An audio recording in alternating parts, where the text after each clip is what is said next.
તો બનાસકાંઠાના દ્વારકામાં બગીચાની કામગીરીમાં કરોડોનો ભ્રષ્ટાચાર। તો નવા વાવ થરાદ જિલ્લામાં સમાવેશ થતા ક્યાંક ને ક્યાંક રોષ જોવા મળી રહ્યો છે। કાંકરેજ ધાનેરા તાલુકાના લોકોમાં રોષ જોવા મળી રહ્યો છે। કાંકરેજ અને ધાનેરાના લોકોનું કહેવું છે કે બનાસકાંઠા જિલ્લામાં તેમનો સમાવેશ કરવામાં આવે, સાથે ધાનેરાને મૂળ બનાસકાંઠામાં રાખવા માટે પણ માંગ ઉઠી છે, વિરોધ કરી રહ્યા છે। તો વેપારીઓએ પણ બંધ પાડીને વિરોધ નોંધાવી રહ્યા છે। બનાસકાંઠા જિલ્લાના વિભાજનને લઈને ક્યાંક ને ક્યાંક વિવાદ જોવા મળી રહ્યો છે।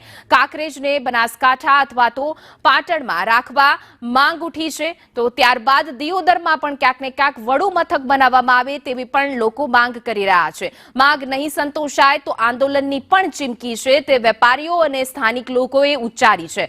વાવ થરાદ જિલ્લો દૂર પડતો હોવાની પણ ફરિયાદ છે।